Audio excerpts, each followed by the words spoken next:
Sabu-sabu, 1 bulan 1 buku, hanya di Nurul Hikmah.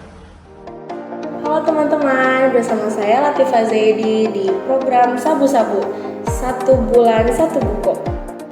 Di buku Change Your Habit ini, menurut saya ada 4 poin yang penting untuk kamu jika ingin merubah habit-habit yang tertentu.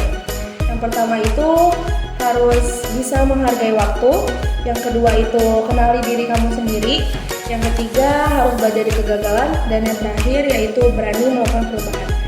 Nah, di poin yang pertama yaitu hargai waktu. Karena di buku ini menjelaskan bahwa waktu adalah poin terpenting untuk mengubah habit jelek kalian. Untuk menjadi habit yang baik, kalian membutuhkan waktu yang lama atau proses yang lumayan banyak karena habit itu masuk ke dalam sifat kalian. Jadi di buku ini dijelaskan juga bahwa waktu adalah faktor yang paling penting untuk mengubah habit kalian. Yang kedua yaitu kenali diri kalian sendiri. Kenapa sih habit jelek itu bisa ada di diri kalian? Mungkin diri kalian yang salah nangkep sesuatu atau diri kalian yang emang sifatnya seperti itu. Di buku ini jelaskan bahwa semua itu balik lagi ke diri kalian sendiri. Ketika kalian punya habit yang jelek atau habit yang buruk, mungkin kalian bisa mengubahnya dengan diri kalian sendiri juga. Misal kalian bisa membaca buku-buku yang memotivasi kalian untuk mengubah habit kalian untuk menjadi lebih baik. Terus kalian juga bisa mengikuti kajian-kajian agar diri kalian sendiri itu mengetahui bahwa aku punya habit yang jelek, tapi aku juga bisa mengubah itu agar menjadi lebih baik. Terus di poin yang ketiga yaitu belajar dari kegagalan. Biasanya habit buruk yang kita lakukan atau yang terjadi di diri kita itu karena kita pernah gagal. Di buku ini si penulis ini pernah terjadi kegagalan di kehidupannya sehingga hidupnya itu berubah. Jadi dia belajar dari kebiasaan buruk dia yaitu malas-malasan. Nah, setelah dia belajar bahwa ternyata habit yang dia punya itu ternyata sangat jelek, sangat buruk untuk kedepannya nanti. Nah, akhirnya dia belajar tuh dari kegagalan dia. Gimana sih caranya biar next time gak gagal, next time harus lebih baik, next time harus bisa bikin orang lain bangga. Nah, itu balik lagi ke waktu, juga ke diri sendiri. Karena menurut saya di buku ini yang paling penting itu adalah diri sendiri. Karena kalau dari diri sendiri kita nggak mau berubah, nggak akan berubah habit kalian. Oke, poin selanjutnya adalah berani melakukan perubahan. Di judul bukunya aja udah tertera tuh yang namanya kebiasaan kamu itu adalah cerminan masa depan. Jadi kita mau gimana pun kita harus berani untuk melakukan perubahan. Contohnya yang tadinya kalian itu malas-malas untuk melakukan sesuatu, nah di masa depan kalian harus menjadi orang yang rajin. Karena kalau kalian belum berani untuk melakukan langkah yang lebih jauh, kalian akan stuck di satu tempat, yaitu tempat yang kurang bagus di diri kalian. Jadinya nanti kalian bisa menjadi orang yang begitu-begitu aja. Sedangkan orang yang baik itu kan orang yang setiap harinya itu menjadi orang lebih baik untuk orang-orang yang lain gitu. Nah, itu dia tadi ada 4 poin yang saya sebut sebagai poin yang benar-benar inti dari buku Change Your Habit ini. Tadi yang pertama ada hargai waktu, terus yang kedua kenali diri kalian sendiri, dan yang ketiga belajar dari kegagalan, dan yang terakhir yaitu berani melakukan perubahan. Sebenarnya saya sangat-sangat merekomendasikan buku Change Your Habit ini ke kalian yang merasa diri kalian itu nggak worth it untuk orang-orang.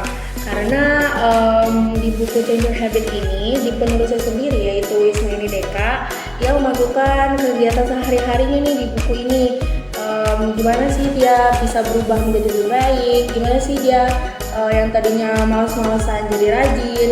Nah, jadi kalau untuk kalian yang butuh motivasi, terus buku-bukunya itu kata-katanya nggak terlalu susah untuk dicerna.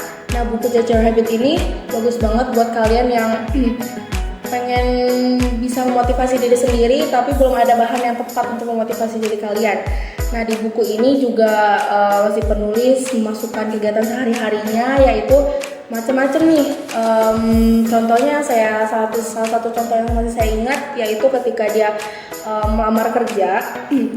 Tapi ketika dia melamar kerja, si bosnya itu bilang ternyata si SNIDK ini kurang bagus untuk masuk ke perusahaan ini dengan alasan yang bla bla bla gitu. Terus si SNIDK ini akhirnya mencerna dirinya bahwa oh saya nih ternyata kurang worth it untuk masuk ke perusahaan-perusahaan besar gitu.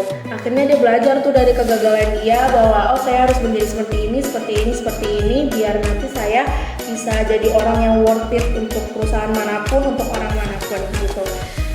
Terus sebenarnya saya benar-benar rekomendasiin buku ini soalnya walaupun kalian hanya membaca dari halaman 1 terus ke tengah, kalian udah ngerti nih isi inti dari buku ini tuh apa sih sebenarnya gitu loh. Apa sih yang pengen penulisnya ini sampaikan ke kita gitu.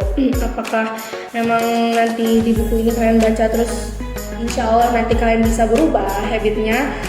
Saya sendiri merasa kita bisa belajar banyak banget dari buku ini karena memang semua orang itu butuh belajar, semua orang itu butuh proses. Yang tadi saya bilang di awal bahwa poin penting itu adalah waktu gitu. Jadi kalian bisa langsung coba aja baca buku ini buat kalian yang butuh motivasi bahwa kalian tuh harus merubah diri kalian sendiri. Di buku ini juga saya ada nih kata-kata yang menurut saya tuh bagus buat saya atau mungkin buat kalian juga kata-kata ini bagus, yaitu jadikanlah setiap diri adalah manfaat. Saya suka sama kata-kata ini karena menurut saya itu memang semua orang harus menjadikan dirinya sendiri sebagai manfaat karena kalau bukan diri sendiri siapa lagi yang bakal jadi manfaat buat diri kita sendiri gitu. Di buku ini sebenarnya masih banyak banget kata-kata yang bagus buat memotivasi diri kalian, tapi itu adalah kata-kata yang menurut saya bagus untuk diri saya sendiri karena saya pun masih terkadang merasa diri saya tuh nggak worth it buat orang-orang, makanya saya merasa bahwa kata-kata ini tuh relate sama saya tuh harus menjadikan diri saya sendiri manfaat untuk diri saya gitu, biar nantinya saya kedepannya jadi lebih baik, jadi orang yang bisa berpengaruh baik untuk orang-orang, bisa membanggakan orang lain. Dengan kata-kata ini saya tahu bahwa buku ini tuh bagus buat memotivasi orang-orang.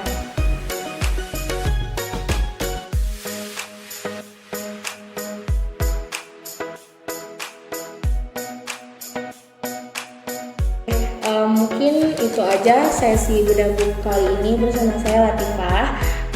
Makasih semuanya udah dengerin apa sih isi dari buku Change Your Habit kali ini.